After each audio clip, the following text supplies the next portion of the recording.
ఏం పని లేదు.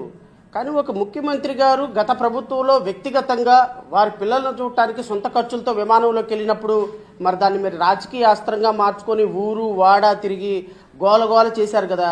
మరి ఆ గోలగోల చేసినప్పుడు మరి నీవు నేర్పిన విద్య నీరజాక్ష అని మరి నువ్వు మాయమైపోయినప్పుడు అడగాల్సిన బాధ్యత రాజకీయ పార్టీలకి మాకు కూడా ఉంటుంది కదా. చూడండి, ఇంకొకసారి వినిపిస్తాను, ఎందుకంటే రాష్ట్ర ప్రజలకు మరొకసారి తెలియాలి.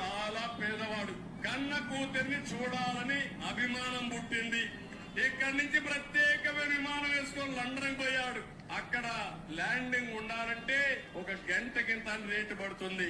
అంటే దగ్గర 30-40 కోట్ల రూపాయల మీ డబ్బులు ఖర్చు పెట్టి కూతుర్ల మీద అభిమానంతో లండన్ పోయాడు తమ్ముడు.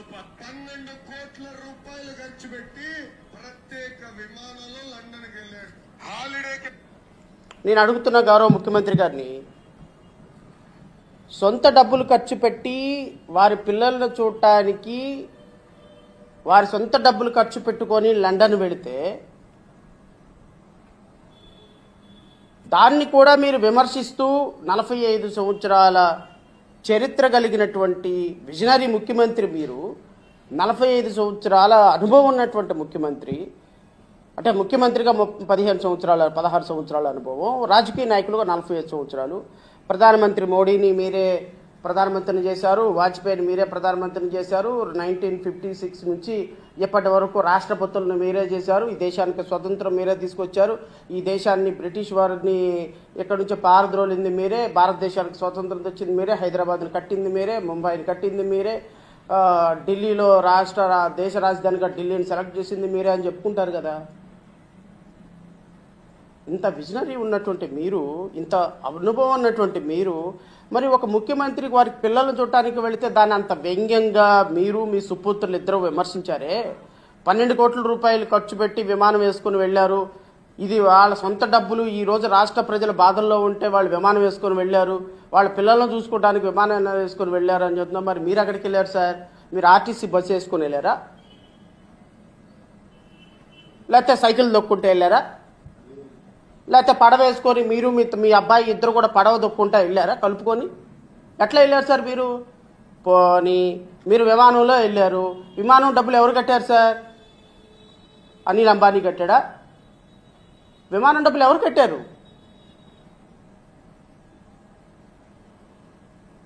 దివంగత ఎన్టీ రామారావు గారు కట్టారు, మీ మాంగారు కట్టారా? పోన్లే మా అల్లుడు మా కూతురు ఇద్దరు జనవరి 1కి వెళ్తున్నారని మీ మాంగారు కట్టారా? మీకు డబ్బులు ఎవరు కట్టారు సార్? ఆంధ్రప్రదేశ్ రాష్ట్ర బడ్జెట్లో నుంచే కదా డబ్బులు తీసుకుంది మీరు.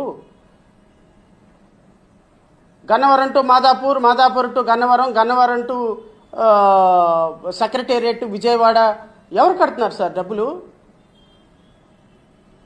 దావోస్కి ఎవరు కడుతున్నారు సార్? సింగపూర్కి ఎవరు కడుతున్నారు సార్?